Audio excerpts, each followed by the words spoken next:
selamat datang di Jalan Cermin. Jangan lupa like, komen, dan subscribe. Kaisar Naga yang tak terkalahkan. Bab 1361. Tetua He mewakili sekte pengrajin dan menyatakan persyaratannya.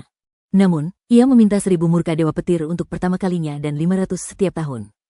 Perlu diketahui bahwa hanya Penatua Gu yang bisa menciptakan murka Dewa Petir. Penatua Gu pasti tidak akan membocorkan diagram formasi. Jadi, Penatua Gu harus mengukir formasi itu sendiri.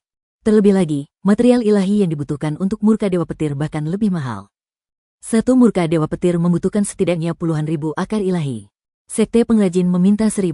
Itu berarti puluhan juta akar ilahi. Ini juga harga pokoknya. Jiang Xinghe mungkin tidak akan menjualnya dengan harga kurang dari beberapa ratus juta akar dewa. Sekte pengrajin menginginkan 500 setiap tahun di masa depan. Itu sama saja dengan merampok akar dewa. Jiang Xinghe tahu bahwa Penatua He meminta terlalu banyak. Pasti ada ruang untuk negosiasi. Ia segera mengerutkan kening dan berkata, Penatua He, Anda juga tahu bahwa formasi murka Dewa Petir perlu dipahat oleh San He sendiri. Terlebih lagi, biayanya sangat mahal. Anda meminta 1.500 setiap tahun. Saya khawatir semua murid di pavilion artefak ilahi akan mati kelaparan dalam beberapa tahun. Bagaimana kalau 200 untuk pertama kalinya dan 100 untuk tahun berikutnya? Jangan membuatnya terdengar begitu tragis. Penatua He tersenyum dan melambaikan tangannya. Saya rasa jumlahnya tidak boleh terlalu rendah. San He, bekerjalah lebih keras. Tentu saja. Sekte tidak akan membiarkan San He bekerja tanpa bayaran. Saat aku kembali, aku akan meminta sejumlah materi suci untuk dikirim. Kami juga bisa memberimu beberapa materi suci yang dimiliki sekte pengrajin. Bagaimana mungkin kami membiarkanmu bekerja tanpa bayaran? Hah? Wajah Jiang Xinghe berseri-seri. Namun, ia bergumam dalam hati. Ia mengatakan akan memberikan materi suci, tetapi tidak mengatakan berapa banyak. Material ilahi macam apa? Jika dia mengirim beberapa dari mereka, pavilion artefak ilahi akan menderita kerugian besar. Ia tampak senang tetapi terus menawar. Ia menangkupkan tangannya dan berkata, terima kasih, Tetua He, atas pengertian Anda. Semua murid di pavilion artefak ilahi akan berterima kasih kepada Tetua He dan sekte pengrajin.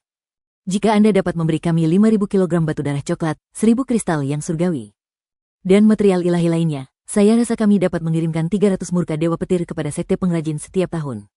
Jiang Xinghe mulai bernegosiasi.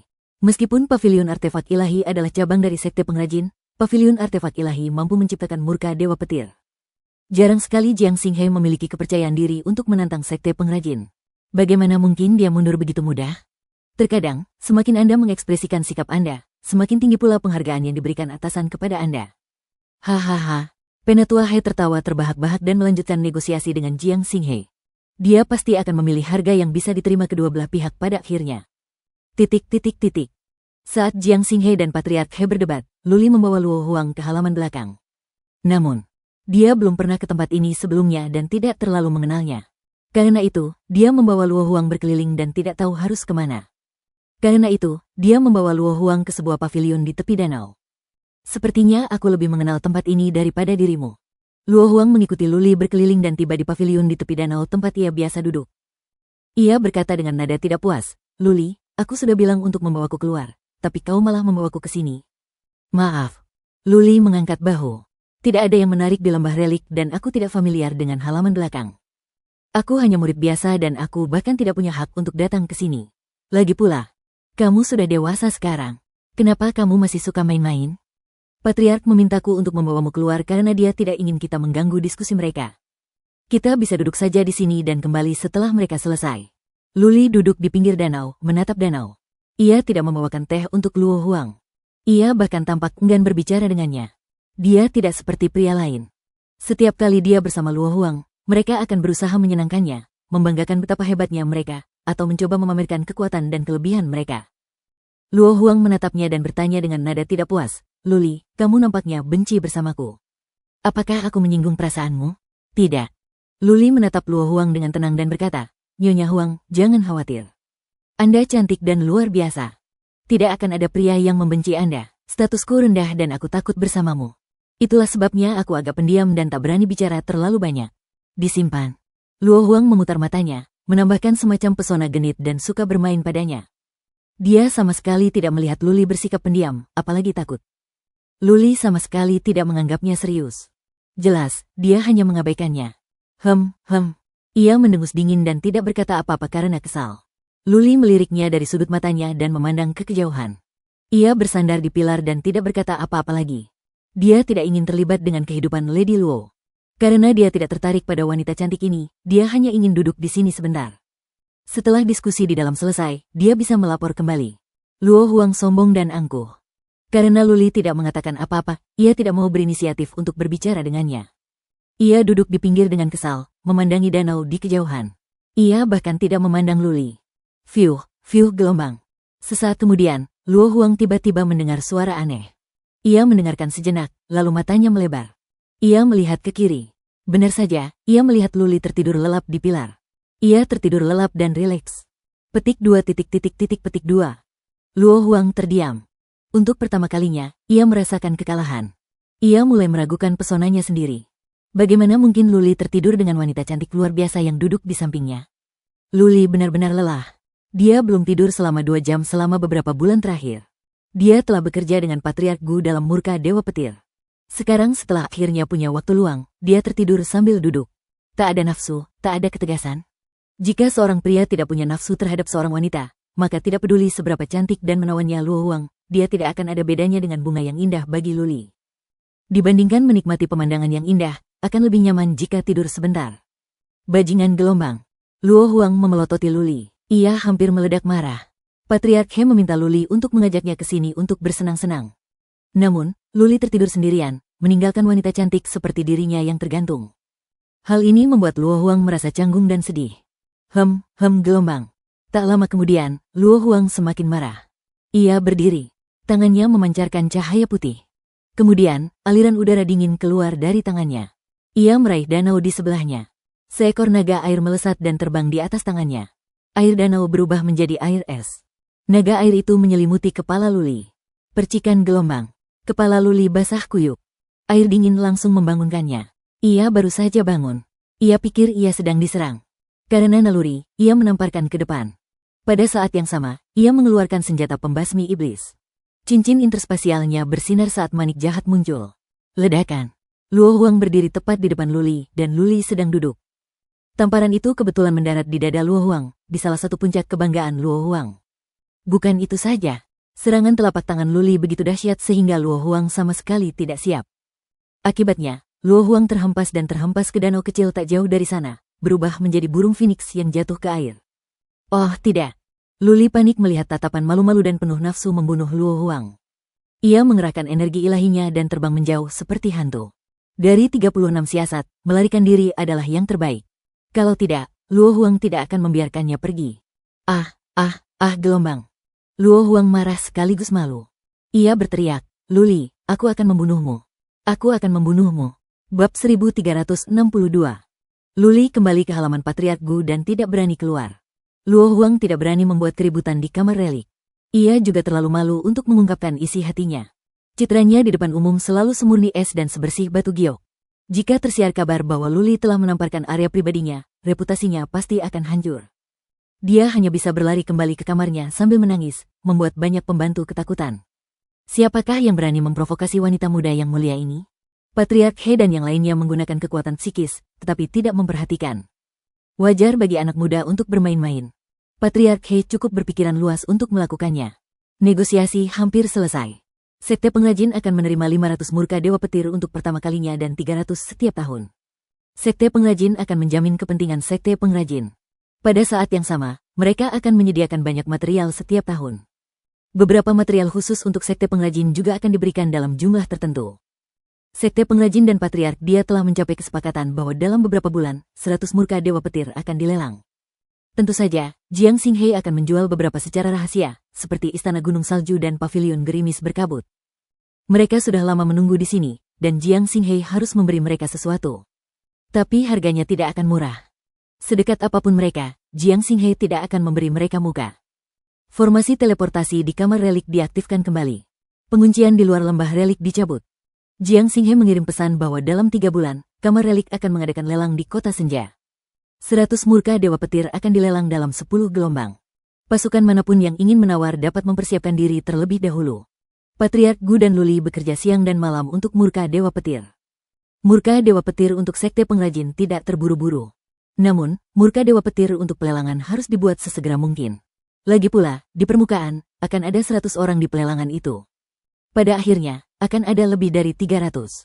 Jiang Xinghe, Lou Tianxing, dan Tuan Sui mulai bernegosiasi. Jiang Xinghe meminta harga yang tinggi. Akhirnya, demi Luli, Jiang Xinghe mengalah dan menurunkan harga.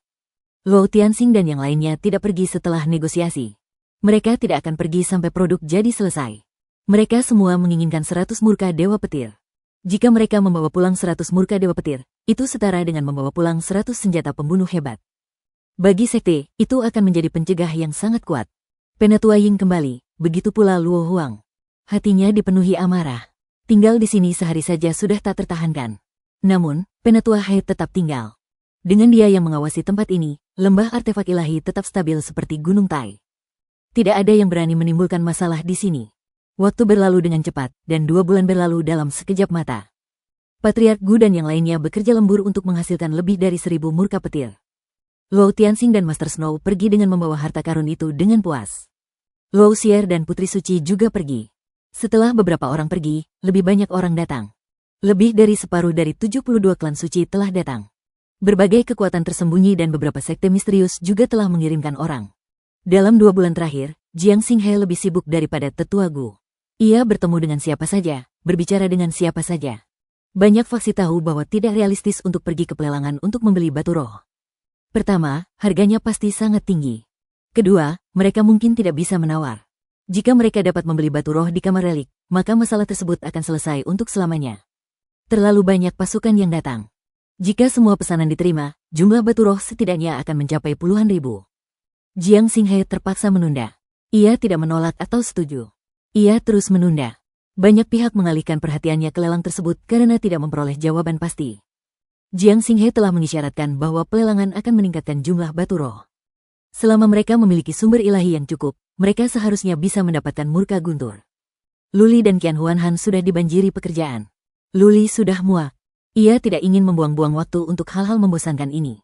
Dia tidak mengukir formasi, juga tidak ikut membuat prototipe atau menyegel batu roh. Yang dia lakukan hanyalah membantu pekerjaan rumah. Misalnya, dia akan mengirim prototipe ke Patriark Gu, atau dia akan memeriksa produk yang sudah jadi untuk melihat apakah ada masalah. Mengingat kemampuan Luli, akan sulit baginya untuk membuat murka petir sendirian. Namun, ia bisa mengukir formasi. Patriark Gu tidak mengizinkannya. Luli merasa tidak nyaman melakukan tugas-tugas ini. Meski begitu, pelelangan akan segera dimulai. Ini adalah waktu yang sibuk. Luli tidak bisa memberitahu Patriark Gu. Dia harus menunggu sampai pelelangan selesai sebelum dia pergi ke perpustakaan untuk berkultivasi atau membaca. Identitas Luli bukan lagi rahasia bagi beberapa kekuatan besar. Ia adalah murid pribadi Patriark Gu. Oleh karena itu, identitas Luli luar biasa karena dia mungkin satu-satunya yang dapat mempelajari cara membuat Wrath of Thunder. Apa yang terjadi di kompetisi pengrajin sudah tersebar luas. Lagi pula, Fantasy Frost tidak pandai menempa artefak. Banyak murid kamar relik tahu itu. Beberapa murid kamar relik adalah mata-mata dari pasukan lain. Tidak sulit bagi mereka untuk mendapatkan informasi. Beberapa kekuatan telah menghubungi Luli dan menawarkan persyaratan yang menguntungkan baginya. Salah satu dari 72 sekte bahkan menawari Luli posisi patriark. Selama Luli keluar dari kamar relik, ia akan dipromosikan. Luli menolak semuanya. Ia merasa nyaman di kamar relik. Selain Lady Dan dan Long Yunhai yang akan menyusahkannya, yang lain bersikap ramah padanya. Sebulan kemudian, pelelangan dimulai. Jiang Xinghe datang sendiri, begitu pula Patriark Gu. Patriark He tidak pergi. Dia tinggal di kamar relik. Kota Senja adalah kota besar yang dikuasai oleh kekuatan besar. Penguasa kota adalah seorang prajurit yang sangat perkasa. Akan ada banyak prajurit kuat di pelelangan. Siapa yang berani main-main? Itu akan menyinggung banyak pihak. Di sisi lain, jika Jiang Xinghe pergi bersama sekelompok patriark, ruang relik akan kosong. Patriark He yang tinggal di sini dapat memastikan keamanan barisan belakang. Luli tidak pergi. Lelang semacam ini membosankan. Hanya tentang jual beli murka petir. Sekalipun Wrath of Thunder bisa dijual dengan harga tinggi, itu tidak ada hubungannya dengan dia. Qian Huanhan pergi bersama Luli. Dia sudah lama bosan di lembah relik. Di permukaan, dia adalah murid pribadi Patriark Gu. Ketika dia keluar, dia dihormati. Pasukan utama memperlakukannya dengan hormat. Bagaimana mungkin dia melewatkan kesempatan bagus untuk pamer? Luli tidak peduli dengan kebisingan di luar. Ia pergi ke perpustakaan sendirian untuk menikmati kedamaian yang langka. Ia mengaktifkan formasi penghambatan di salah satu ruangan agar ia bisa membaca dan beristirahat dengan tenang. Setengah hari kemudian, formasi penghambatan di perpustakaan terus menyala terang. Luli terbangun. Ia menatap formasi penghambatan yang mencolok itu. Tiba-tiba, ia punya firasat buruk tentang ini. Dia mematikan formasi penghambatan dan membuka pintu. Ternyata Qian Huanhan. Qian Huanhan meringis. Ia kesakitan dan panik. Ia menggerakkan bibirnya dan berkata dengan suara tercekat, "Saudaraku, tuanku sudah meninggal. Ketua dan Patriark Blotsa sudah meninggal." Apa? Rasanya seperti sambaran petir. Tubuh Luli gemetar dan ia tak percaya apa yang didengarnya. Ia pingsan. Saat itu, ia merasa langit runtuh. Bab 1363. Seluruh kamar relik menjadi kacau. Berita itu telah menyebar. Lady dan menangis dan pingsan di tempat. Long Yunhai dan sekelompok tetua berlutut di hadapan Guru He, memohon Guru He untuk membantu mereka. 1 jam yang lalu, sekelompok pembunuh bayaran kelas atas tiba-tiba muncul di Sunset City. Kelompok pembunuh ini pertama-tama membantai para pembunuh untuk masuk ke City Lords Mansion, menarik perhatian sebagian besar ahli di Sunset City dan menyebabkan kekacauan di kota. Ketika Jiang Xinghe melihat bahwa situasinya tidak benar, dia segera menghentikan pelelangan dan berteleportasi kembali ke lembah para dewa bersama tetua Gu, Long Suesa.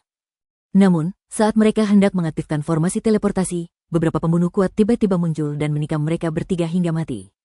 Ketika susunan teleportasi hendak memindahkan mereka, Long Suesa dan yang lainnya merasa lega. Terlebih lagi, tubuh mereka ditarik oleh kekuatan ruang. Karena tidak dapat bereaksi tepat waktu, dia langsung ditikam hingga tewas. Qian Huanhan dan kelompok tetua tidak mundur bersama Jiang Xinghe. Sungguh suatu berkah tersembunyi bahwa mereka tidak terbunuh. Total ada 13 pembunuh, dan 6 diantaranya telah tewas. Mayat mereka berubah menjadi genangan darah setelah mereka tewas, tanpa meninggalkan jejak.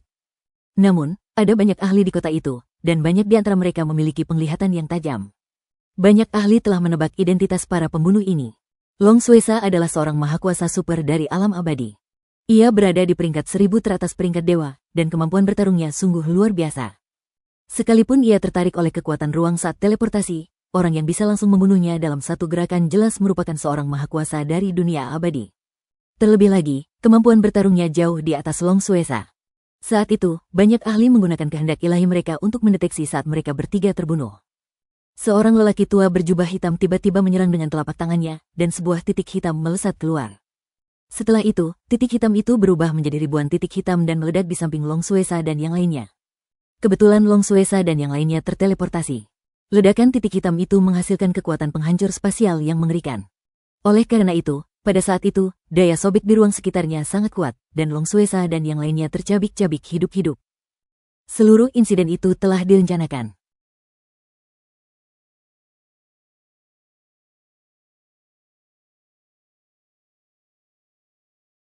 Itu adalah pembunuhan yang terorganisir, dan waktunya sangat tepat. Mereka pasti telah memperhitungkannya berkali-kali dan memperhitungkan segalanya. Pengaturan yang begitu rumit, teknik penyembunyian yang begitu cemerlang, serangan yang begitu akurat, dan teknik pembunuhan yang begitu dahsyat. Dua kata muncul di benak semua tokoh terkemuka, tangan malaikat maut. Itu adalah organisasi pembunuhan nomor 1 di dunia ilahi, jauh lebih kuat daripada monyet tanpa murid. Tidak diragukan lagi dia adalah raja pembunuh bawah tanah, dan banyak sekali tokoh kuat di alam abadi akan menjadi pucat begitu mendengar namanya. 13 pembunuh. Itu berarti setidaknya 3 mahakuasa super alam abadi telah dimobilisasi. Dengan begitu banyaknya pembangkit tenaga, dan semuanya tampak begitu asing, ada kemungkinan 70% bahwa tangan dewa kematian telah bergerak. Penatua He menjadi marah dan tak lagi tersenyum. Namun, ia tidak gegabah pergi ke Sunset City. Sebaliknya, ia terus mengawasi pavilion artefak ilahi. Dia adalah pengrajin sekte, dia yang mengirim. Dia dari pengrajin sekte. Sekte pengrajin tak punya pilihan selain bertindak. Ini adalah cabang dari sekte pengrajin. Jiang Xinghe adalah seorang Grandmaster pengrajin, dan tetua Gu telah mengembangkan amarah Dewa Petir. Sekarang, pavilion artefak bahkan belum menyerahkan amarah Dewa Petir yang telah mereka janjikan pada sekte pengrajin, namun mereka malah dibunuh. Tetua He datang mewakili sekte pengrajin untuk mencapai kesepakatan dengan pavilion artefak ilahi. Sekte pengrajin akan membantu pavilion artefak ilahi menghadapi tekanan dari segala arah. Tetua He telah bersumpah bahwa dengan kehadirannya, tak seorang pun akan berani main-main. Pada akhirnya, ia ditampar. Penatua Cerane bukan satu-satunya yang dipermalukan. Seluruh sekte pengrajin pun dipermalukan. Jika masalah ini terungkap, reputasi sekte pengrajin akan sangat rusak. Jika sekte pengrajin tidak melakukan apapun, siapapun bisa membunuh pasukan cabang sekte pengrajin untuk bersenang-senang di masa depan. Ketua klan sekte pengrajin murka. Ia memerintahkan penyelidikan atas pelakunya. Sekte pengrajin mengirimkan 2 prajurit agung dan banyak prajurit sakti. Seluruh keilahian terguncang. Dewa sedang bergejolak. Mereka yang berada di kamar artefak tidak tahu. Mereka hanya merasakan langit runtuh. Luli merasakannya dengan sangat kuat. Kamar artefak adalah tempat pertama yang membuatnya merasa memiliki.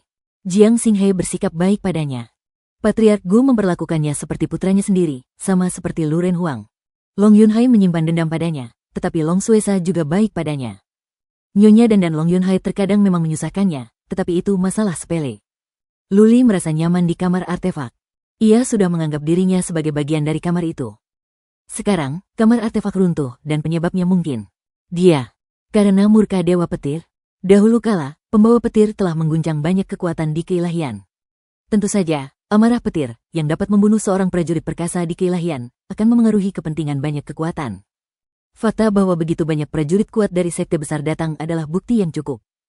Peri darahlah yang memodifikasi pembawa petir. Namun, Lulilah yang memberikannya kepada Patriark Gu. Dengan kata lain, secara tidak langsung, dialah yang membunuh Patriark Gu, Naga Suesa, dan Jiang Xinghe. Dia telah membunuh seorang pria yang memperlakukannya seperti putranya sendiri. Luli merasa hatinya ditusuk pisau. Ia mengunci diri di kamar di kediaman Patriark Gu dan menolak bertemu siapapun. Setelah seharian berduka, ia tersadar. Ia berkata pada dirinya sendiri untuk melupakan rasa sakit itu dan menenangkan diri. Jika tidak, dia akan segera mengikuti Patriark Gu dan kehilangan kesempatan untuk membalas dendam pada Jiang Xinghe dan Naga Suesa. Musuh telah membunuh Patriark Gu dan Jiang Xinghe. Jelas, musuh sedang berusaha menghancurkan amarah Guntur dan tidak bisa membiarkannya ada. Sebagai anak didik Patriark Gu, Luli kemungkinan besar memiliki metode untuk menempa amarah petir. Mengapa musuh mau mengampuni nyawanya? Qian Huanhan juga dalam bahaya. Tentu saja, musuh tidak akan bergerak dalam waktu dekat. Patriark Cerane ada di lembah relik. Musuh tidak akan segila itu. Meski begitu, Patriark Cerane cepat atau lambat akan pergi. Dengan kepergian Naga Suesa, kamar relik akan kehilangan prajurit super perkasanya. Saat itu, prajurit kuat manapun bisa menyelinap masuk dan Luli serta Qian Huanhan akan mengalami kematian yang tragis. Tanpa perlindungan kamar relik, akankah Ling Wanjian dan Chou Qianjun membiarkan Luli hidup? Oleh karena itu, satu-satunya kesempatan Luli untuk bertahan hidup adalah pergi menemui Patriark Ying untuk meminta bantuan atau menjadi murid Patriark Ying. Namun, tubuh Patriark Gu belum dingin. Bagaimana mungkin Luli menjadi murid Patriark Ying? Ini bertentangan dengan prinsip Luli. Terlebih lagi, bergabung dengan sekte pengrajin berarti ia hanya bisa menempa artefak seumur hidupnya. Luli tidak senang dengan hal itu. Baginya, menempa artefak hanyalah pekerjaan sampingan. Mengembangkan kemampuannya dan menjadi prajurit yang kuat adalah jalan keluarnya. Setengah tahun, Luli memikirkannya sejenak. Ia yakin ia bisa aman paling lama setengah tahun. Lagi pula, tak seorang pun berani membunuh siapapun di kamar relik sebelum insiden ini berakhir. Oleh karena itu, ia harus menemukan cara untuk melindungi dirinya sendiri dalam waktu setengah tahun. Setelah itu, ia harus menghadapi segala macam upaya pembunuhan. Kemampuannya tidak kuat. Dia bahkan tidak tahu bagaimana dia akan mati. Siapa yang mengatur percobaan pembunuhan ini? Kabinet Awan? Istana Roh Jahat? Petik 2. Dua nama muncul dalam pikiran Luli tetapi dia segera menolaknya. Konon, organisasi pembunuh terkuat di Keilahian, Tangan Maut, terlibat dalam upaya pembunuhan ini. 3 prajurit super perkasa dari Keilahian terlibat. Kabinet Awan dan Istana Roh Jahat tidak akan mampu mengundang Tangan Maut. Apakah 3 kekuatan lainnya? Bab 1364. Ketika para pejuang tangguh dari sekte pengrajin keluar, banyak tempat di Keilahian dipenuhi pertumpahan darah. Konon, dalam beberapa hari, sekte pengrajin telah membunuh lebih dari 100 tersangka dan memburu puluhan pembunuh bayaran tangguh. Konon, mereka telah menemukan markas para pembunuh bayaran dan 2 pejuang hebat dari Keilahian sedang dalam perjalanan untuk menghabisi organisasi pembunuh bayaran ini. Berita itu terorganisir dengan baik. Ketika Luli mendengarnya di kamar relik, ia merasakan ada yang tidak beres. Ia merasa sekte pengrajin sedang memasang kedok. Entah mereka bersembunyi dalam kegelapan, atau mereka tidak diizinkan menemukan pelaku sebenarnya. Apakah pembunuhan ini diatur oleh Tangan Maut atau tidak? Sulit bagi sekte pengrajin untuk membunuh puluhan pembunuh dan lebih dari 100 tersangka dalam waktu sesingkat itu. Lagi pula, ketika mereka mengatakan telah menemukan markas para pembunuh, mereka tidak menyebutkan nama organisasinya. Organisasi yang mampu merencanakan pembunuhan secanggih itu pasti bukan organisasi kecil. Jika itu Tangan Maut yang terkenal, mengapa sekte pengrajin bisa menyerang markas mereka dengan begitu mudahnya? Lagi pula, pelakunya bukan Tangan Maut. Wajar saja kalau ada organisasi pembunuh bayaran yang dibayar untuk membantu. Sekte pengrajin ingin membalaskan dendam Jiang Xinghe dan yang lainnya. Mereka pasti sudah menemukan pelakunya. Luli punya firasat buruk tentang ini. Ia menduga pelakunya adalah kekuatan super seperti dewa, atau beberapa kekuatan super seperti dewa yang bekerja sama untuk melakukan ini. Sekte pengrajin mungkin telah berkompromi atau memulai negosiasi rahasia. Karena itu, mereka memasang kedok asap. Pertama, mereka bisa menyelamatkan reputasi sekte pengrajin. Kedua, mereka bisa menenangkan kamar relik dan kekuatan lainnya. Bagaimanapun, kamar relik akan ditinggalkan. Luli akan berada dalam bahaya yang lebih besar. Qian Huanhan. Luli tahu ia tak bisa menunggu lebih lama lagi. Ia menemukan Qian Huanhan dan mengaktifkan formasi penghambatan di ruangan itu. Kau tak bisa tinggal di kamar relik. Kembalilah ke keluargamu. Kau akan dibunuh tanpa ampun jika tetap di sini. Qian Huanhan tidak menunjukkan banyak emosi seolah-olah dia sudah memikirkan hal ini. Dia mengangguk. Sebenarnya, keluargaku sudah mengirim seseorang untuk menjemputku. Mereka sedang dalam perjalanan. Aku akan aman saat kembali ke keluargaku. Bos, kembalilah bersamaku. Kau tidak bisa tinggal di kamar relik. Tidak. Luli tidak ingin tinggal di rumah orang lain. Qian Huanhan sendiri tidak disukai di keluarganya sendiri. Kalau tidak, bagaimana mungkin ia bisa menjadi murid biasa di kamar relik? Jika dia kembali, hidupnya tidak akan baik. Kedua, dia mungkin akan dibunuh oleh keluarga Qian Huanhan. Lagi pula, dia tahu cara membuat amarah Dewa Petir. Luli berkata dengan tegas, Han, jangan khawatirkan aku. Aku punya tempat yang aman untuk dituju. Benar sekali. Ini beberapa buku peninggalan para tetua, dan di dalamnya terdapat metode penyempurnaan panduan petir surga. Kalian harus segera menyalin semuanya. Hah, melihat ratusan buku kuno di tanah, Qian Huanhan sedikit terkejut. Lalu, ia berkata dengan getir, Bos, kau murid sejati guru, kan? Jangan terlalu banyak berpikir. Luli menepuk bahu Qian Huanhan. Bagiku, kau adalah saudaraku, orang terdekatku di kamar relik. Mata Qian Huanhan memerah. Ia mengerutkan bibir dan tidak berkata apa-apa. Ia mengambil pena dan kertas, lalu mulai menulis. Luli keluar dari kamar. Setelah berpikir sejenak, ia pergi ke kamar Patriark Gu. Dia tidak ingin mengambil harta apapun dari Patriark Gu. Dia hanya ingin mengambil beberapa jubah Patriark Gu dan membangun sebuah tugu peringatan untuknya. Tubuh Patriark Gu terkoyak oleh gaya puntir di angkasa. Apa? Memasuki ruangan, Luli menyadari bahwa ruangan itu berantakan. Dekorasi, buku, relik, dan barang-barang lainnya hilang semua. Jelas, seseorang telah masuk dan menjarah semuanya. Luli sangat marah. Baru beberapa hari sejak Patriark Gu meninggal. Para patriark kamar relik mulai mengingini harta bendanya. Tentu saja, para leluhur itu mungkin tidak peduli dengan beberapa harta karun. Mereka lebih tertarik pada metode pemurnian dan metode pemurnian panduan guntur surga. Luli menahan amarahnya dan mulai merapikan kamar. Ia mengambil beberapa jubah Patriark Gu dan pergi ke halaman belakang.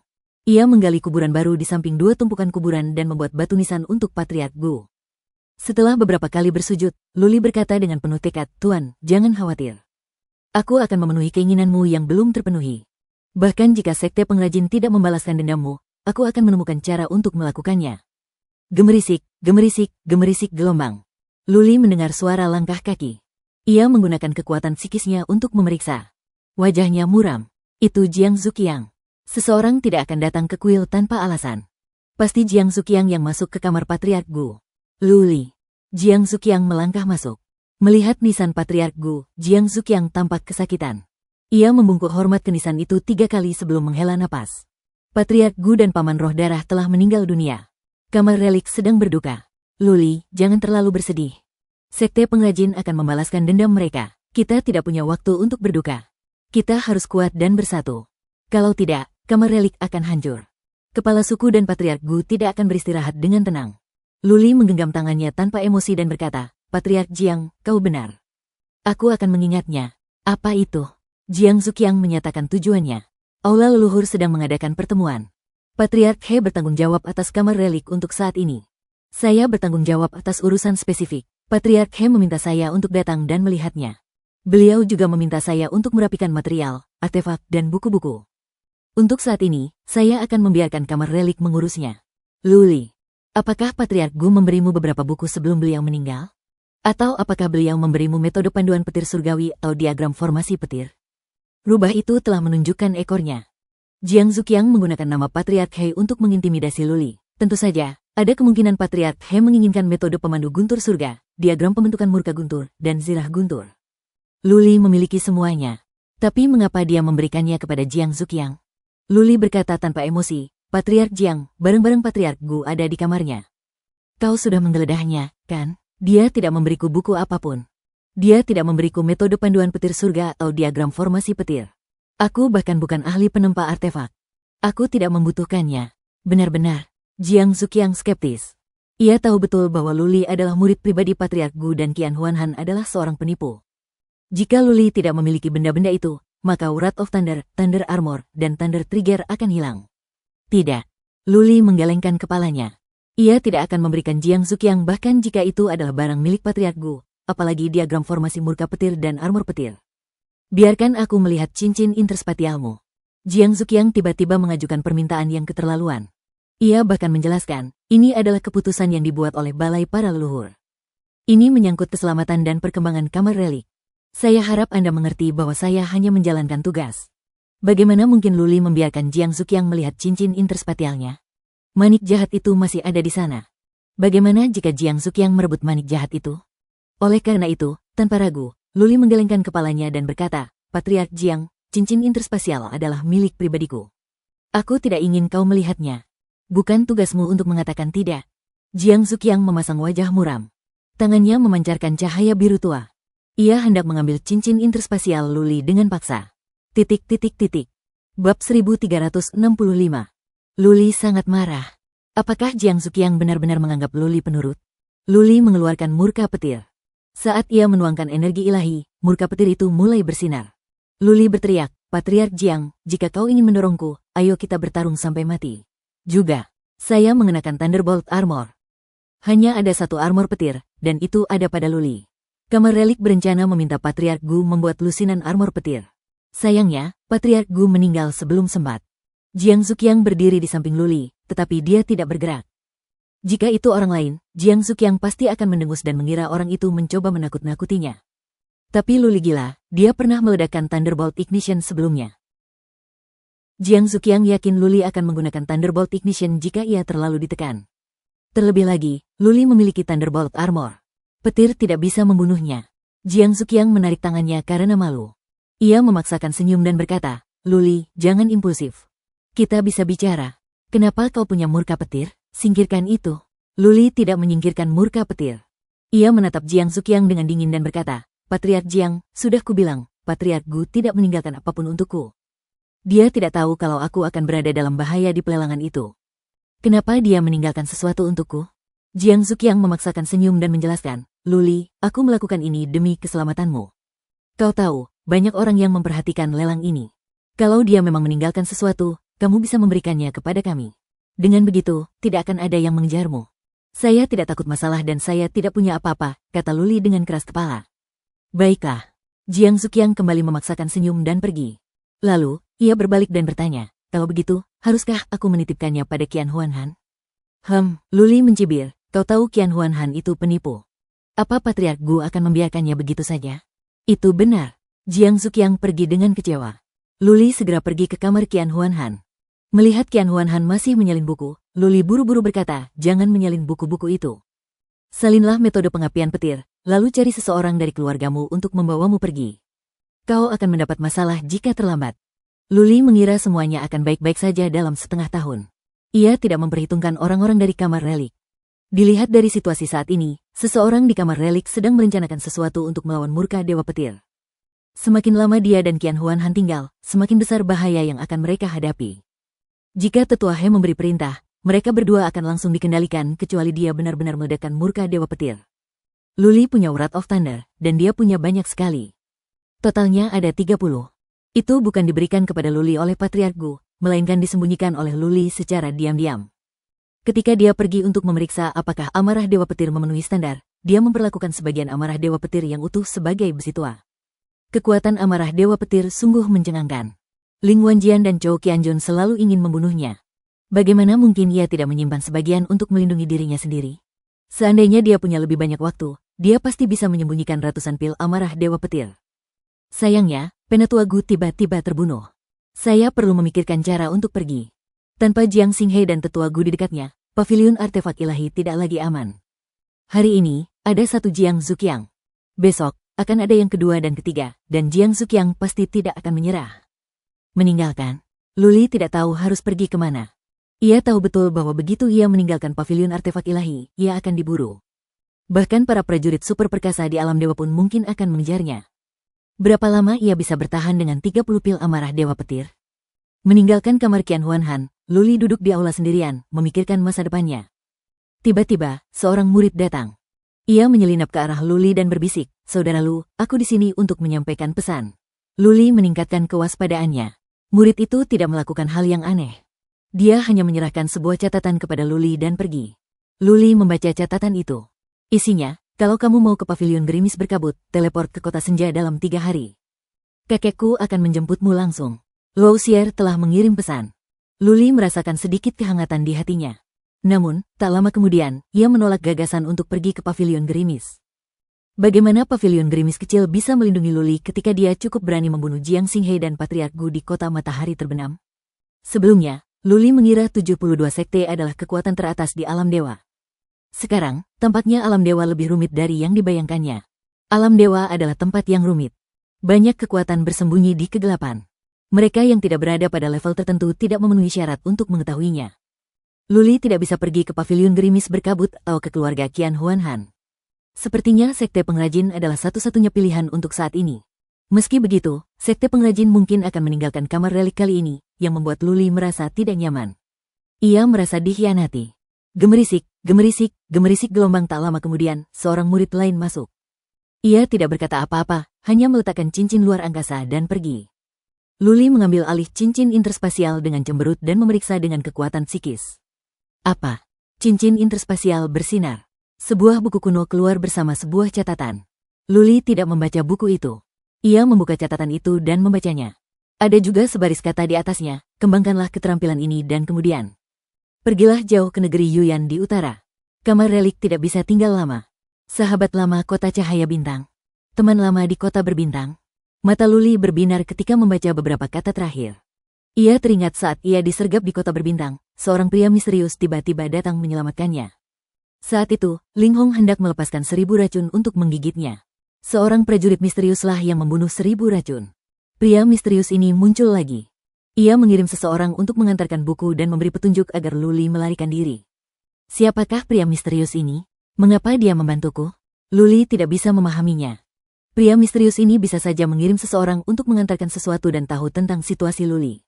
Apa yang dia lakukan di kota berbintang adalah bukti bahwa pria misterius ini kuat. Sekarang, dia telah membuktikan bahwa pria misterius ini banyak akal. Dulu di alam dewa, Luli tidak mengenal seorang pendekar sehebat ini. Tidak ada cinta tanpa alasan di dunia ini. Orang asing tidak akan begitu baik padanya dan membantunya berkali-kali. Luli bingung. Apakah dia benar-benar teman saudara perempuanku? Jika begitu, mengapa adikku tidak datang dan menemuiku? Luli tak mengerti. Ia berpikir sejenak dan mengambil buku itu. Ketika membukanya, ia melihat tulisan, "Terbang menembus kehampaan." Jantung Luli berdebar kencang saat membaca kata-kata itu. Ia merasa keahliannya luar biasa. Pasti keahlian tingkat tinggi. Luli buru-buru membolak-balik halamannya. Ia menghabiskan 1 jam untuk menghafal setiap kata. Ia bahkan lebih terkejut sekarang. Menurut buku itu, ini adalah keterampilan kuno. Jika berhasil dilatih, seseorang dapat melintasi ratusan juta mil sekaligus. Ini adalah keterampilan berkualitas tinggi untuk melarikan diri. Bagus. Luli sangat gembira. Dengan kemampuan ini, ia bisa melarikan diri kapan saja, bahkan jika dikejar oleh musuh yang kuat. Lagi pula, dia punya Wrath of Thunder. Dia seharusnya punya kesempatan untuk lari ke negeri Yuyan. Luli tidak tahu apa itu negeri Yuyan.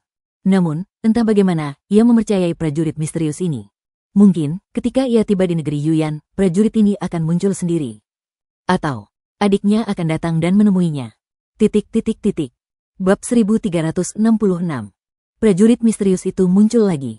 Namun, ia tak kunjung muncul. Ia memberi Luli sebuah buku kuno dan menunjukkan jalan keluar. Orang ini sepertinya mengamati Luli dari kegelapan. Ia tahu bahwa Luli sedang berada dalam kondisi paling tak berdaya dan kehilangan arah saat ini. Luli tidak tahu harus pergi kemana. Begitu dia meninggalkan kamar relik, dia akan mati. Selain pergi ke sekte pengrajin, dia tidak punya jalan keluar lain. Jelas, sekte pengrajin telah berkompromi. Mereka tidak akan membalas dendam atas Jiang Xinghe dan Patriark Iblis Darah Naga. Hal ini membuat Luli tidak menyukai sekte pengrajin. Ia tidak tertarik menempa artefak seumur hidupnya. Kini setelah memiliki kemampuan Void Traversal, ia pun mengurungkan niatnya untuk pergi ke sekte pengrajin. Ia mengunci diri di kamar dan mulai berkonsentrasi mempraktikkan ilmu suci ini. Namun, ilmu suci ini tampak sangat rumit, dan hampir mustahil untuk dikuasai dalam beberapa hari. Luli berusaha bersabar dan fokus pada keterampilannya. Suatu hari kemudian, Qian Huanhan membangunkannya dan mengembalikan buku itu kepada Luli. Qian Huanhan sudah hafal metode pemurnian Sky Thunder Attraction, dan ia juga telah menghancurkan buku-buku kuno lainnya. Ia memahami betapa gawatnya situasi ini. Meskipun buku-buku itu penting, ia tak bisa meninggalkannya. Kalau tidak, ia akan berada dalam bahaya besar. Sebenarnya, cara membuat pemicu petir lebih penting daripada buku-buku lain yang diberikan Luli. Menghafalnya lebih baik daripada menyalin semua buku. Bagaimanapun, Qian Huanhan adalah anak didik Patriark Gu. Meskipun ia seorang penipu, Patriark Gu kemudian mengakuinya. Luli menganggap Qian Huanhan sebagai saudaranya. Oleh karena itu, setelah mempertimbangkan dengan saksama, Qian Huanhan meneruskan cara membuat pemicu petir. Luli tidak tahu apakah cara membuat pemicu petir akan menguntungkan Qian Huanhan atau justru membahayakannya. Luli tidak bisa mengkhawatirkan hal itu sekarang, bahkan dirinya sendiri.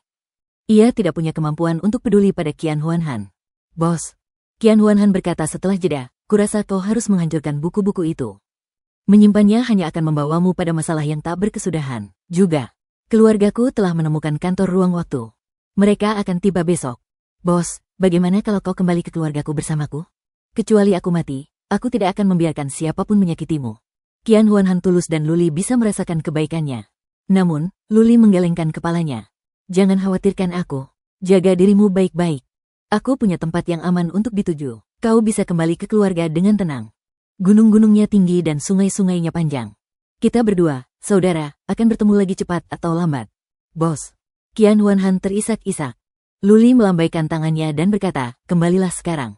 Telepon aku sebelum kau pergi. Aku masih ada urusan. Ya. Qian Huanhan mengangguk dan berjalan keluar dalam diam. Luli terus berkultivasi. Sehari kemudian, ia dibangunkan lagi oleh Qian Huanhan. Kali ini, Qian Huanhan datang untuk mengucapkan selamat tinggal. Dia menatap Luli dan berkata, keluargaku ada di luar lembah. Kakak, aku harus pergi. Luli mengangguk dan bertanya, apakah tidak apa-apa jika kau meninggalkan lembah ini dengan gegabah? Apakah tidak ada yang menyadarinya? Saya baik-baik saja. Qian Huanhan menggelengkan kepalanya dan berkata, kalian tahu bahwa aku adalah murid tetua Gu. Mereka juga tahu tentang amarah Dewa Petir. Karena itu, aku masih berharga sekarang. Klan telah mengirim 2 pembangkit tenaga listrik selama ini. Bahkan jika Penatua He ingin tinggal, dia tidak akan bisa. Luli tahu keluarga Qian Huanhan kuat, tetapi ia tidak menyangka mereka sekuat ini. Bahkan Patriark He pun tidak bisa menghentikan keluarga Qian Huanhan. Kalau begitu, keluarga Qian Huanhan pasti telah mengirimkan para pendekar terhebat dari dewa. Dengan demikian, mengingat keluarga Meng Feier memiliki prajurit ulung di kalangan dewa, tidak mengherankan bila Qian Huanhan dan Meng Feier bertunangan. Luli bertanya dengan rasa ingin tahu, Xiao Han, ada berapa banyak kekuatan tersembunyi di alam dewa? Apa saja 72 sekte di alam dewa? Qian Huanhan ragu sejenak. Akhirnya, ia menjelaskan, jika kita membagi kekuatan dalam keilahian menjadi 5 tingkat, 72 sekte adalah tingkat ketiga dan keluargaku adalah tingkat keempat. Ada keluarga dan kekuatan yang lebih kuat. Lagi pula, aku belum tahu semuanya. Mungkin, ada kekuatan tingkat ke-6 di keilahian. Apa? Luli ketakutan. Ia tidak tahu bahwa keilahian begitu rumit. Setelah beberapa saat, Luli memeluk Qian Huanhan dan berkata, kembalilah ke keluarga dan jalani hidup yang baik. Jangan keras kepala. Bertahanlah selama 10 tahun dan kau akan terbang tinggi suatu hari nanti. Qian Huanhan mengangguk. Kakak, kau harus selamat. Kaulah teman sejati pertamaku. Aku tidak ingin terjadi apa-apa padamu. Saya akan. Tekad muncul di mata Luli. Ia mengangguk. Aku datang dari alam semesta yang lebih rendah dan telah melalui begitu banyak hal untuk naik. Aku tidak akan mati semudah itu. Aku akan berdiri di puncak keilahian. Aku tidak akan membiarkan siapapun mengatur hidupku. Oke. Qian Huanhan menatap Luli dengan penuh arti, lalu pergi. Luli mengikutinya ke pintu, tetapi tidak melihatnya keluar. Sebaliknya, ia memperhatikan Qian Huanhan pergi. Ketika Qian Huanhan meninggalkan halaman, Luli masih berdiri di pintu. Luli menunggu dengan tenang Qian Huanhan pergi.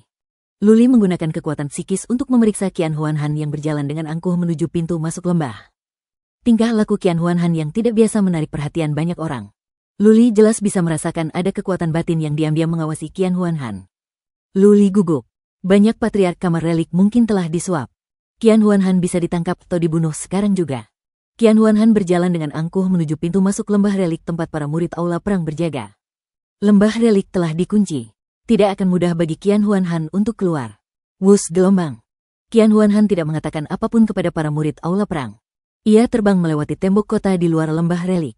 Para murid aula perang terbang untuk menghentikan Qian Huanhan. Seseorang berteriak. Beberapa tetua telah keluar dari halaman mereka. Luli keluar begitu melihat Jiang Zuqiang. Berdengung gelombang. Ruang di pintu masuk lembah relik tiba-tiba bergetar. Kemudian, gelombang energi menyebar. Para murid aula perang yang terbang itu pun tertindas. Para patriark yang terbang ketakutan. Mereka tidak berani terbang menuju lembah relik. Patriark He, yang berada di halaman belakang, tidak melakukan apapun. Qian Huanhan melangkah keluar dengan angkuh dan menghilang di balik pegunungan di kejauhan. Swish, swish, swish gelombang. Banyak wajah para tetua berubah sangat pucat, terutama Jiang Zuqiang, yang ekspresinya bahkan lebih tidak sedap dipandang. Setelah memikirkannya, dia segera pergi ke halaman belakang dan menemui Penatua He, yang sedang berdiri di pavilion tepi danau, dan dengan cemas bertanya, "Mengapa Anda tidak menghentikannya, Penatua He?" Qian Huanhan mungkin tahu cara membuat Wrath of Thunder. "Aku ingin, tapi aku tidak bisa." Patriark He menggelengkan kepalanya. Seorang prajurit agung dari dewa datang untuk menjemput Qian Huanhan. Apakah Gu Sanhe benar-benar mengajarinya murka guntur?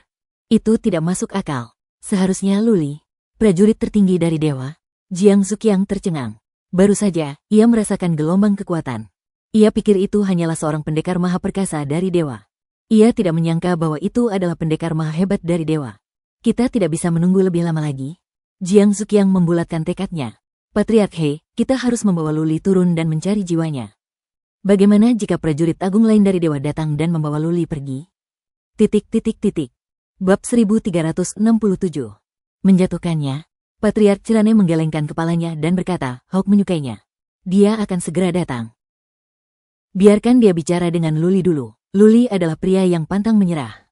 Jika dia memicu murka dewa petir, tak satu pun murid kamar relik akan selamat. Kau juga akan mati. Petik 2. Jiang Zuqiang gemetar, mengingat betapa gilanya Luli terakhir kali. Jantung Jiang Zuqiang berdebar kencang. Karena Patriark Cirane telah mengatakannya, Jiang Zuqiang tidak akan membuat keputusan sendiri. Kirim seseorang untuk menjaga halaman rumah Sanhe. Patriark Cirane berkata, jangan hubungi Luli. Beritahu semua patriark bahwa Luli sedang berduka atas meninggalnya Patriark Gu. Beritahu mereka untuk tidak mengganggunya. Beritahu mereka bahwa ini perintahku. Ya. Jiang Zuqiang menerima perintah tersebut. Ia memahami bahwa kamar relik berada dalam situasi genting. Banyak patriark sedang bersiap untuk mundur. Beberapa patriark bahkan berkolusi dengan beberapa kekuatan besar. Sekarang setelah Patriark Cirane memberi perintah, tak seorang pun patriark akan berani menghubungi Luli lagi. Jika Patriark Cirane marah, mereka tak akan bisa meninggalkan lembah relik. Jiang Zuqiang mengirim beberapa murid untuk menjaga istana secara rahasia dan menyebarkan kata-kata Penatua He. Faktanya, para murid tengah memata-matai Luli dan semua patriark telah mengetahuinya. Saat ini, penduduk lembah relik terguncang. Setiap tanda masalah akan segera terlihat. Entah bagaimana, Luli merasa lega. Ia mengirim seseorang untuk mengawasinya. Luli bisa memanfaatkan waktu ini untuk mempelajari jurus Void Traversal. Ia kembali ke kamarnya dan mengaktifkan formasi penghambatan. Kemudian, ia memasuki kondisi transenden. Ia melupakan gangguan di luar dan fokus mempelajari jurus penjelajahan Void. Void Traversal adalah sejenis keterampilan interspasial. Saat Luli mempelajarinya, ia merasa ada hubungannya dengan formasi. Ia pun meminta Peri Darah untuk membantunya mempelajari keterampilan Void Traversal. Setengah hari kemudian, Peri Darah mengirim pesan. Tuan, ada semacam formasi interspasial di sini. Formasi ini misterius. Sumber keterampilan ini adalah membangun semacam formasi interspasial. Para prajurit dapat memasuki celah-celah di luar angkasa dan berteleportasi ke ratusan juta mil jauhnya dalam sekejap. Petik 2. Ya. Luli juga melihat beberapa tanda. Ia memikirkannya dan berkata, bantu aku dengan formasi spasial, dan aku akan pergi mempelajari sisanya. Kita akan bekerja sama dan mempelajari keterampilan kuno ini sesegera mungkin. Baiklah, beri aku waktu 5 hari. Luli sangat gembira mendengar jawaban Peri Darah. Peri Darah tidak pernah memberikan janji kosong. Sepertinya dia telah mempelajari banyak buku pembentukan mantra dan telah membuat kemajuan pesat di bidang ini. Luli fokus belajar. Lembah relik terasa sangat sunyi. Meskipun pasti ada arus bawah yang bergejolak dalam kegelapan, suasananya tampak damai. Berita lebih lanjut datang dari Sekte Pengrajin, yang mengatakan bahwa para ahli dari Sekte Pengrajin telah mulai menyerang organisasi pembunuh dan mencari pelaku di balik layar. Mungkin tidak akan lama lagi sebelum dia bisa membawa kepala semua pembunuh yang membunuh Jiang Xinghei dan Tetua Long Suesa kembali ke lembah artefak ilahi untuk memberi penghormatan kepada mereka bertiga. Kepala. Luli mencibir ketika mendengar berita itu. Patriark Gu dan yang lainnya memang ditinggalkan. Sekte Pengrajin siap mencari beberapa kepala untuk menambah jumlah korban. Sekte Pengrajin pasti telah berkompromi atau mencapai semacam kesepakatan dengan pelakunya. Luli berhenti berkultivasi dan tidak lagi peduli dengan perselisihan di dunia luar. Ia percaya bahwa Sekte Pengrajin akan segera datang kepadanya. Ia harus mempelajari keterampilan terbang sesegera mungkin, lalu terbang. Ia tidak tahu apakah keterampilan ini bisa membantunya melarikan diri. Lagi pula, ia tidak bisa membayangkan cara seorang pejuang yang kuat. Tapi apalagi yang bisa ia lakukan? Dia harus melakukan yang terbaik dan menyerahkannya pada takdir. 5 hari kemudian, Bloodvine mengulurkan tentakelnya dan mengiriminya beberapa informasi. Ia telah memahami semua matriks dalam teknik ilahi penyeberangan kekosongan. Meskipun matriks-matriks itu agak misterius, Pridarah telah mempelajari begitu banyak teks kuno dan bisa dikatakan sebagai ahli matriks. Ia juga berbakat di bidang ini, jadi wajar saja ia dapat memahaminya dengan cepat. Luli memilah pengetahuan ini dan pikirannya tiba-tiba tercerahkan. Pada saat ini, untuk pertama kalinya, ia merasa bahwa formasi dapat membantu kultivasi. Ada banyak jalan menuju tujuan yang sama. Intinya, ada banyak kesamaan. 3-5 hari. Paling lama 3-5 hari lagi, aku akan bisa mempelajari keterampilan ini. Semoga tidak ada yang salah selama ini. Luli berdoa dalam hati. Selain murka petir, ia tidak punya kartu truf lain. Jika sekte pengrajin atau Jiang Zuqiang bergerak selama 3 hingga 5 hari ini, ia pasti akan tamat. Lembah relik terasa damai. Namun, di hari kedua, 3 prajurit misterius datang dan memasuki halaman Patriark Cerane. Mereka pasti dari sekte pengrajin. Patriark Cerane mengirim mereka ke sini untuk mengendalikan situasi di kamar relik. Pada hari keempat, formasi teleportasi bersinar kembali. Patriark Hawk dan Luo Huang datang. Mereka masuk ke halaman dan berdiskusi sebentar dengan Patriark Cerane. Patriark Hawk keluar sendirian dan pergi ke halaman Luli. Patriark Hawk pergi ke kamar Luli dan mengaktifkan formasi penghambatan. Tak lama kemudian, Luli membuka pintu. Patriark Hawk berkata sambil tersenyum, "Luli, bolehkah aku masuk?"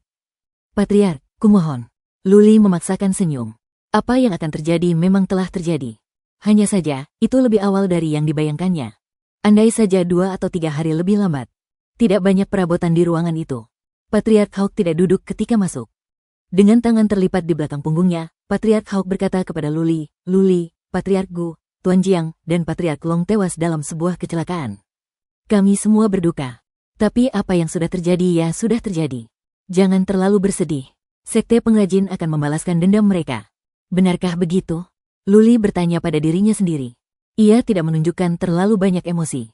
Ia hanya mengangguk dan berkata, "Terima kasih atas perhatianmu, Patriark Hawk." Patriark Hawk melanjutkan, "Apa rencanamu sekarang? Aku tidak akan berbohong padamu. Sebenarnya, berbahaya bagimu untuk tinggal di kamar relik. Kau murid pribadi Sanhei. Entah kau memiliki armor pemicu petir atau murka petir, banyak orang akan memperhatikanmu dan mereka akan merencanakan sesuatu padamu. Kau tahu Qian Huanhan pergi lebih awal. Kamar relik sedang dalam situasi genting. Kurasa itu bukan tempat yang baik untukmu tinggal." Luli memaksakan senyum, tetapi tidak berkata apa-apa. Ia menatap Patriark Hawk, menunggunya menjelaskan tujuan kunjungannya. Patriark Hawk mendesah. "Luli, kau jenius dalam menempa artefak. Bakatmu tidak seharusnya dipendam. Kau seharusnya punya panggung yang lebih luas. Atas nama Sekte Pengrajin, saya mengundang Anda. Jika Anda bergabung dengan Sekte Pengrajin, saya dapat menjanjikan lingkungan terbaik untuk pertumbuhan Anda, serta perlakuan dan status terbaik." Luli masih terdiam. Setelah beberapa napas, ia bertanya, "Patriark Hawk, akankah Sekte Pengrajin benar-benar membalaskan dendam tuanku? Saya ingin mendengar kebenaran." Menatap mata Luli yang tajam, Patriark Hawk ragu-ragu. Setelah beberapa saat, ia berkata, "Ya, tentu saja." "Bagus." Luli mengangguk. "Patriark Hawk, beri aku waktu 3 hari. Aku akan memberimu jawaban dalam 3 hari. Tuanku baru saja meninggal. Aku ingin tinggal di sini beberapa hari lagi." "Oke." Patriark Hawk merasa lega mendengar kata-kata terakhir Luli. Ia menepuk bahu Luli dan pergi. Bab 1368. Tatapan Patriark Hawk mengkhianatinya. Untuk sesaat, Luli tahu bahwa Sekte Pengrajin telah menyerah untuk membalaskan dendam Patriark Gu dan yang lainnya. Luli benar-benar kecewa dengan Sekte Pengrajin. Jika Patriark Hawk mengatakan yang sebenarnya, Luli tidak akan begitu kecewa. Tentu saja, Luli juga tahu bahwa Patriark Hawk tidak berhak memengaruhi keputusan Sekte Pengrajin. Biasanya, kekuatan besar tidak berperasaan dan mengutamakan keuntungan di atas segalanya. Luli memasuki kondisi transenden dan terus berkultivasi untuk mempelajari jurus penyeberangan void. Formasi spasial adalah inti dari jurus kuno ini. Karena Pridarah telah membantunya, sisanya akan mudah. Patriark Hawk salah paham. Ia mengira Luli ingin tinggal di kamar relik selama 3 hari lalu kembali ke dewa bersamanya. Patriark Hawk kembali dan memberitahu Patriark Cerane.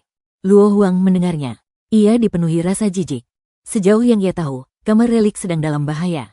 Luli mengkhianati kamar relik dan bergabung dengan Sekte Pengrajin. Ia mengira Luli adalah seorang pria. Ternyata ia salah tentangnya.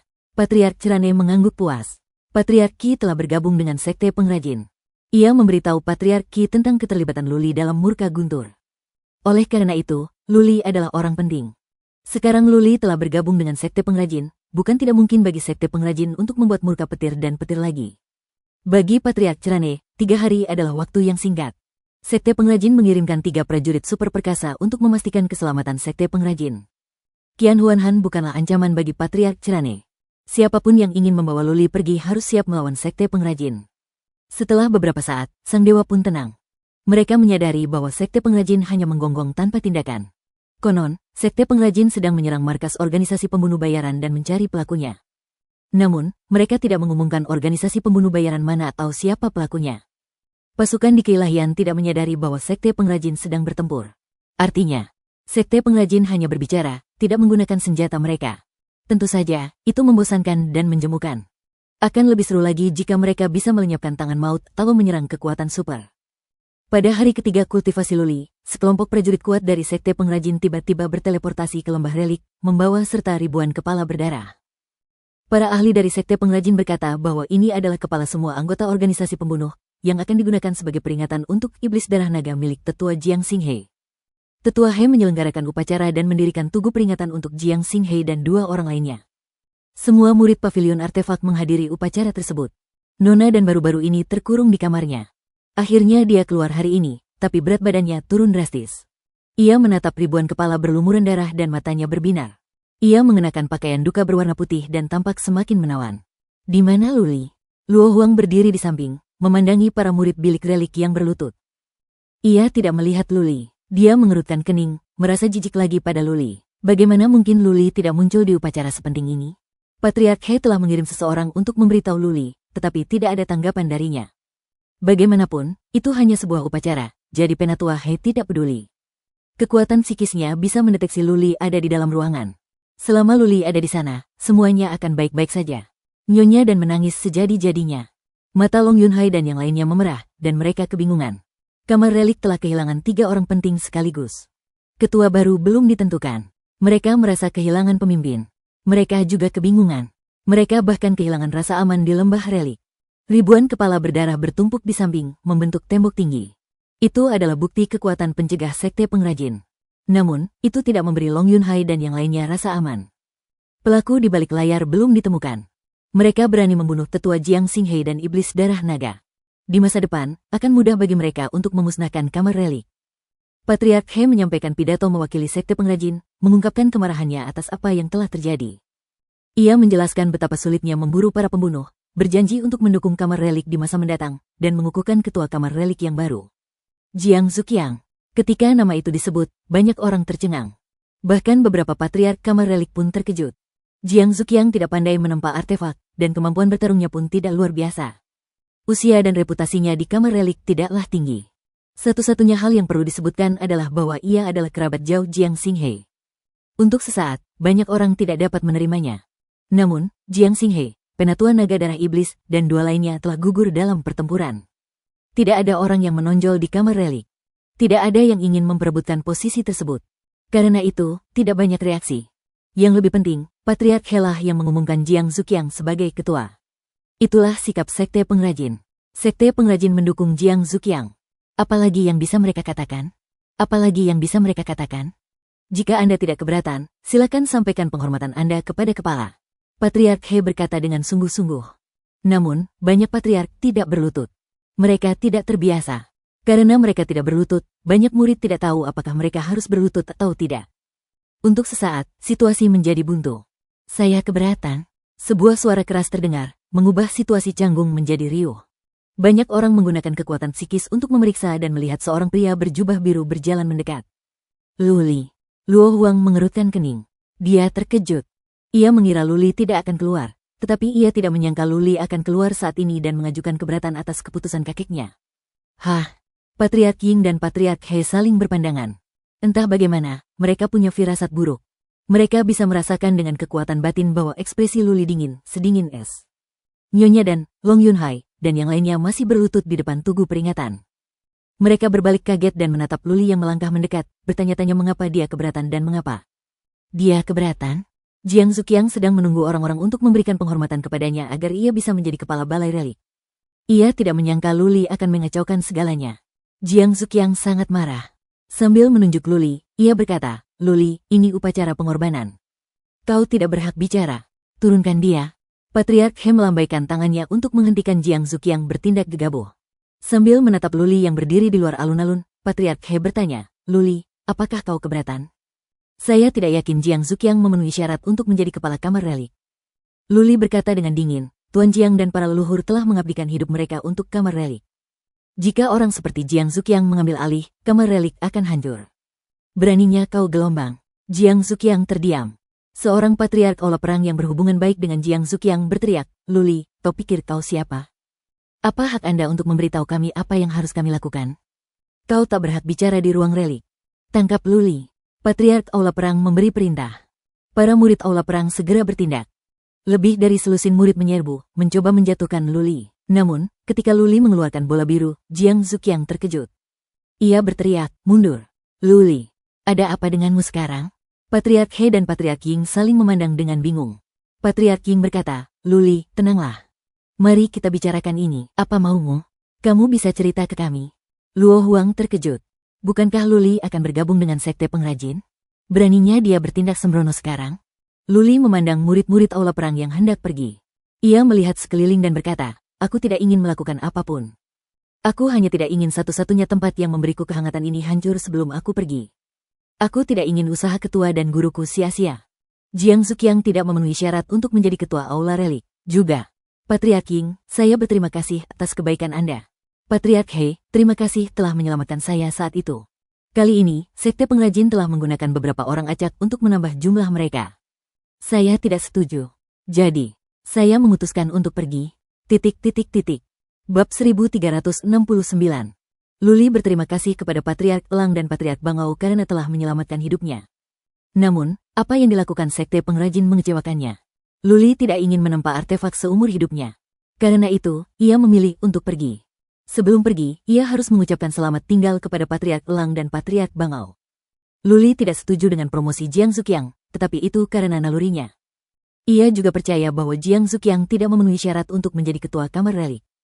Sejarah kamar relik yang telah bertahun-tahun lamanya dapat hancur di tangannya. Setelah mengatakan itu, Luli tidak berlama-lama. Ia tidak ingin membuang waktu dengan Patriark Elang dan Patriark Bangau. Energi ilahi bersinar di tangannya. Murka petir pun menyala. "Luli, apakah kamu sudah gila?" Jiang Zuqiang gemetar. Ia mengira Luli berkata ia pergi karena ingin pergi bersama Patriark Gu dan menyeret sekelompok orang bersamanya sebelum ia meninggal. Karena itu, Jiang Zuqiang ketakutan melihat Luli menggunakan murka petir. Murka petir berbeda dengan pemicu petir. Pemicu petir berfungsi untuk menarik petir dan akan ada penundaan. Para prajurit yang kuat memiliki beberapa cara untuk menyegelnya. Di sisi lain, murka guntur mengandung petir yang mengerikan.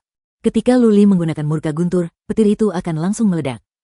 Begitu petir dilepaskan, bahkan para pejuang tertinggi di alam dewa pun tak mampu menahannya. Wus, wus, wus gelombang. Di sebuah rumah bangsawan, beberapa prajurit perkasa terbang. Mereka terkejut dan marah. Mereka adalah prajurit super perkasa dari sekte pengrajin dan mereka merasakan bahaya. Berdengung gelombang. Tangan Luli yang lain tidak diam. Ia mulai bergerak di udara. Energi ilahi bersinar di tangannya. Ia menggunakan metode khusus. Ketika tangannya bergerak di udara, energi ilahi akan tetap berada di udara seolah-olah ia sedang menggambar dan mengukir formasi di udara. Ada sesuatu yang tidak beres. Patriark Cerane kembali sadar.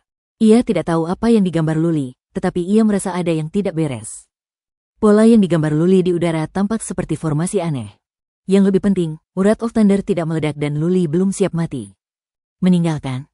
Patriark Elang kembali sadar. Melihat formasi yang mulai terbentuk, ia berteriak, "Luli, jangan lakukan hal bodoh. Jika kau meninggalkan kamar relik, banyak pasukan akan memburumu. Kau bahkan bukan seorang prajurit perkasa di keilahian. Kau tidak bisa lolos." "Penatua Ying, Penatua He, Nona Muda Huang, kita akan bertemu lagi. Juga, beritahu sekte pengrajin, jika kau tidak membalaskan dendam tuanku dan ketua, suatu hari nanti, aku sendiri yang akan membalaskan dendam mereka."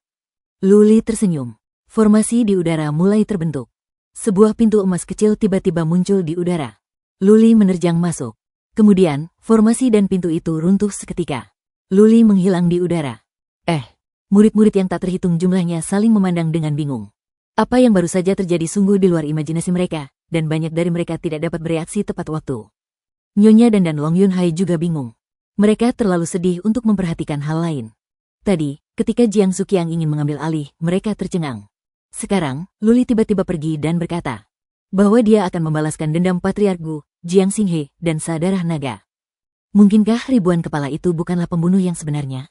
Hilang. Kilatan keterkejutan muncul di mata Luo Huang. Untuk pertama kalinya, kesannya terhadap Luli berubah. Awalnya, saat dia mendengar Luli ingin bergabung dengan sekte pengrajin, dia meremehkannya. Hari ini, saat Luli tidak muncul, dia malah makin muak padanya. Namun sekarang, kesannya terhadapnya berubah. Luli bukan saja tidak pernah ingin bergabung dengan sekte pengrajin, tetapi dia juga pergi di hadapan beberapa prajurit super perkasa di Divinity. Sebelum dia pergi, dia menghina Jiang Suqiang dan mempermalukan sekte pengrajin di depan para prajurit kuat dari sekte pengrajin. Dia pria sejati. Luo Huang mengangguk pelan. Ia ingat pernah ditampar Luli di halaman belakang rumahnya. Ia langsung tersipu. Namun tak lama kemudian, ia mendesah. Patriark Ying benar. Luli terlalu lemah. Jika ia berani pergi, ia tak akan bisa lolos dari maut. Sekte pengrajin tak akan membiarkannya pergi. Sayangnya, Patriark He menghela napas. Tadi, dia memang punya kesempatan untuk menjatuhkan Luli. Tapi dia tidak berani mengambil risiko karena Luli bisa meledakkan murka petir kapan saja. Sekarang Luli telah tiada, situasinya telah berubah. Jika sekte pengrajin mengetahui hal ini, mustahil bagi mereka untuk menyelesaikannya secara damai. Aku sangat bodoh gelombang. Patriark Ying menghentakkan kakinya. Ia teringat pertemuannya dengan Luli 3 hari yang lalu dan pertanyaan terakhir yang diajukan Luli. Patriark Ying menyesal telah membawa Luli ke sekte pengrajin dengan paksa. Dia ingin membawa Luli kembali, bukan karena dia ingin mendapatkan metode penempaan Wrath of Thunder dari Luli untuk sekte pengrajin, tetapi untuk melindungi Luli. Patriark Ying senang dengan bakat Luli dan mengagumi keberanian Luli. Patriark Ying tahu betul bahwa Luli hanyalah seorang abadi yang lemah. Bahkan kekuatan kecil pun bisa menghancurkan Luli, apalagi sekte pengrajin. Luli bisa berteleportasi dan masih memiliki Wrath of Thunder. Meskipun begitu, Patriark Ying tidak menyangka Luli bisa melarikan diri. Terlebih lagi, tidak ada tempat yang aman di dalam keilahian. Jika sekte pengrajin dan kekuatan lainnya ingin memburu Luli, Luli akan mati bahkan jika ia lari ke ujung dunia. Jika dia tidak bisa berguna bagi Patriark Ying, maka hancurkan dia. Sekte pengrajin adalah salah satu dari 4 kekuatan legendaris. Patriark Ying adalah seorang pengrajin ulung, tetapi ia bukanlah pemimpin sejati sekte pengrajin. Ia tahu betul betapa kejam dan tak kenal ampunnya para pemimpin sekte pengrajin. Kekuatan super takkan mampu berdiri tegak di hadapan dewa tanpa cara yang kejam. Karena Luli tidak bisa membantu sekte pengrajin, para pemimpin itu hanya akan menganggapnya sebagai ancaman. Begitu ia ditangkap oleh pasukan lain, Luli bisa menjadi ancaman bagi sekte pengrajin. Untuk mencegah Luli, para pemimpin sekte pengrajin akan mengeluarkan perintah untuk memburunya. Mata Patriark Cerane berkedip. Ia melambaikan tangannya dan berkata, kirim pesan kembali ke sekte tentang Luli dan biarkan Patriark Kun yang memutuskan. Seorang prajurit super perkasa di Divinity menyerbu ke dalam formasi teleportasi dan melaporkan situasi tersebut ke sekte pengrajin. Setelah orang itu diteleportasi, Patriark Cerane berkata kepada orang lain, kirim pesan ke Kabinet Awan dan Istana Roh Jahat tentang Luli. Mereka akan tahu apa yang harus dilakukan. Kini setelah Luli memilih untuk pergi dan melawan sekte pengrajin, Patriark Cerane mengesampingkan perasaan pribadinya. Ia telah membuat keputusan demi sekte pengrajin. Patriark Cerane bisa dibilang pemimpin sekte pengrajin. Di balik senyumnya, tersembunyi tekad yang kuat untuk membunuh. Luli sudah tidak lagi berada di pihak yang sama dengannya. Oleh karena itu, Patriark Cerane tidak bisa membiarkan Luli tinggal. Begitu Kabinet Awan dan Istana Roh Jahat diberitahu tentang pelarian Luli, kedua kekuatan itu akan segera bertindak. Karakter Luli adalah ia tidak akan menyerah pada kedua kekuatan itu. Oleh karena itu, peluang Luli untuk bertahan hidup akan semakin rendah. Qian Huanhan sudah pergi? Luli juga sudah pergi. Kemana kita harus pergi? Nyonya dan Long Yunhai saling berpandangan. Wajah mereka muram. Keduanya berstatus bangsawan, tetapi setelah kematian Jiang Xinghe dan Long Suesa, mereka merasa seolah langit runtuh menimpa mereka. Bab 1370. Di utara lembah artefak ilahi, langit di tengah prefektur tiba-tiba terbelah. Setelah itu, sebuah pintu emas kecil muncul, dan sesosok jatuh darinya. Pintu emas kecil itu dengan cepat runtuh, dan langit kembali normal. Di bawah sana terdapat sebuah gunung herba yang dikuasai oleh sebuah klan keluarga kecil. Ada beberapa penjaga dan beberapa hamba dewa yang bekerja di gunung herba tersebut. Melihat pemandangan ini, mereka semua sedikit terkejut, lalu menjadi hormat. Zona spasial di alam ilahi sangat stabil. Begitu roh ilahi menyerang, ia tidak akan menyebabkan gangguan besar di zona spasial, apalagi menghancurkannya.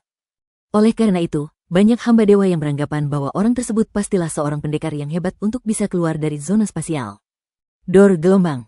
Namun, seniman bela diri tangguh ini tampaknya sedang tidak sehat. Ketika ia muncul dari langit, ia tampak seperti akan pingsan. Ia jatuh tertelungkup ke puncak batu di bawahnya, menghancurkannya berkeping-keping. Ah, ah! Terdengar teriakan memilukan dari sana. Beberapa roh suci penjaga Gunung Herba ingin pergi dan melihatnya, tetapi mereka tidak berani pergi setelah mendengar teriakan itu. Seniman bela diri tangguh itu terluka? Kalau mereka berani pergi dan menyinggung seniman bela diri tangguh itu, kemungkinan besar mereka akan dibunuh, bukan? Ah, ah! Tangisan memilukan terus terdengar dari sana. Salah satu penjaga roh dewa tergoda. Jika seniman bela diri tangguh ini terluka parah dan sekarat, ia mungkin bisa memanfaatkannya jika ia menyeberang. Salah satu harta karun utama seniman bela diri tangguh ini akan cukup untuk menghasilkan kekayaan baginya.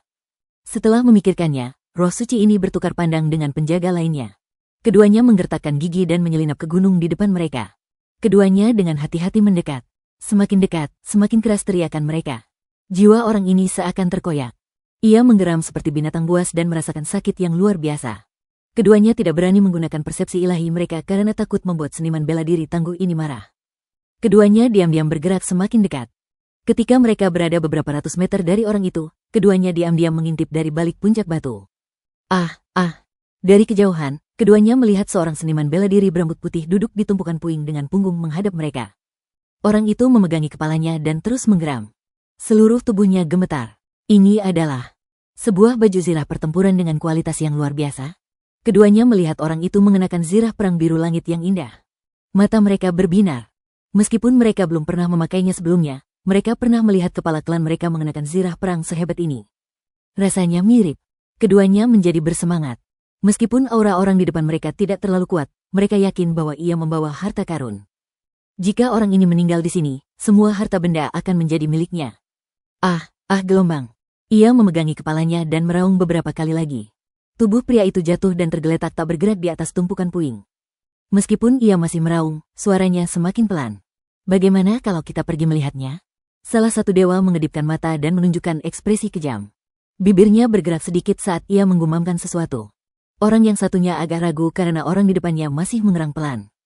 Sepertinya dia tidak akan mati. Meskipun aura orang ini tidak kuat, gerakan biasa dari seorang yang kuat dapat menghancurkan mereka sampai mati. Mereka berdua terus menunggu beberapa saat. Pakar di depan mereka akhirnya berhenti bergerak dan aura di tubuhnya menjadi sangat lemah. Mereka berdua saling memandang dan akhirnya mengambil keputusan. Mereka berdua berjingkat ke depan untuk melihat apakah pria itu sudah mati. 300 meter, 200 meter, 100 meter. Tiba-tiba, pria berambut putih di depan mereka duduk dan berbalik untuk melihat mereka berdua. Pria itu berwajah muda, tetapi agak bengkok karena rasa sakit. Matanya merah menyala seperti singa gila. Dinginnya tatapan mata itu membuat mereka berdua menggigil. Pergi sana. Seekor binatang buas meraung marah. Gelombang niat membunuh datang. Hati kedua makhluk abadi itu bergetar. Mereka berdua merasa seperti kembali ke masa ketika mereka pertama kali bertemu dengan makhluk buas yang kuat di masa muda mereka. Rasa takut itu membuat mereka merinding. Wus gelombang. Keduanya tidak ragu-ragu. Meskipun pria ini tampak lemah, mereka berdua merasa dia berbahaya. Jika mereka tidak pergi sekarang, mereka bisa dibunuh seketika. Fiuh, fiuh gelombang. Ketika mereka berdua pergi, pemuda berambut putih itu bernapas lega. Otot-otot wajahnya berkedut saat ia bergumam, aku tidak bisa tinggal di sini lagi atau aku akan mendapat masalah. Berdengung gelombang. Sebuah cincin di tangannya bersinar ketika sebuah manik keluar.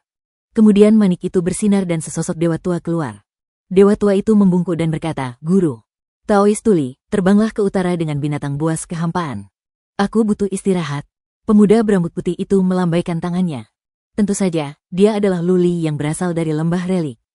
Meskipun sudah siap, ia tak menyangka rasa sakitnya akan begitu menyiksa. Baru saja, ia merasa jiwanya tercabik-cabik.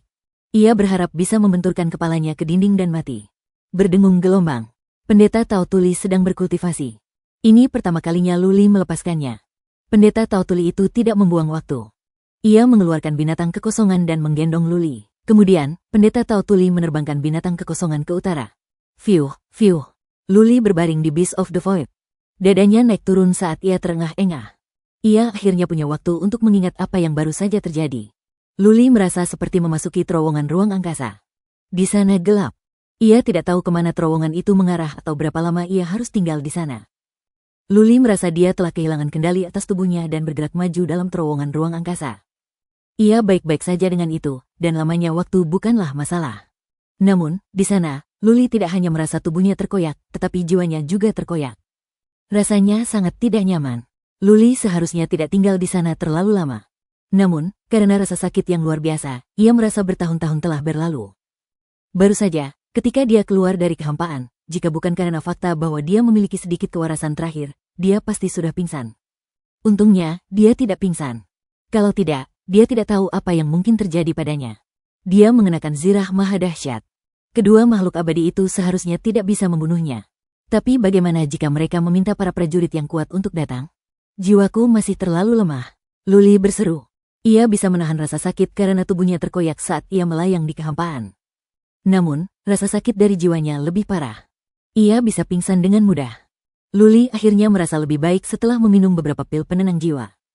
Ia bertanya kepada Taois Tuli, ayo kita cari kota terdekat dan cari tahu di mana kita berada.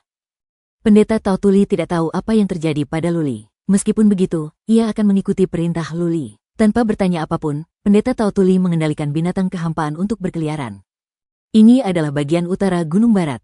1 jam kemudian, Taois Tuli itu memastikan lokasinya sesuai peta. Luli memaksakan diri untuk duduk. Ia mengambil peta itu dan terkejut. Berapa tingkat keterampilan yang diberikan prajurit misterius itu kepadanya? Bagaimana dia bisa terbang melintasi setengah prefektur dalam sekejap mata? Prefektur di alam dewa sangat luas. Luli ingin pergi ke sekte pedang dari rumah Vicisitude. Namun, menurut beberapa perhitungan, ia akan membutuhkan waktu 2 tahun untuk melintasi satu prefektur dengan binatang void. Dengan kata lain, perjalanan Luli melintasi kehampaan akan memakan waktu 2,5 tahun bagi binatang kehampaan. Oke, Luli sedikit lega. Karena binatang void begitu kuat, bahkan para prajurit tertinggi di keilahian pun tak akan mampu melacaknya. Peluang Luli untuk bertahan hidup semakin besar. Namun, membayangkan rasa sakit yang harus ia tanggung saat terbang melintasi kehampaan membuatnya kembali murung. Bersambung.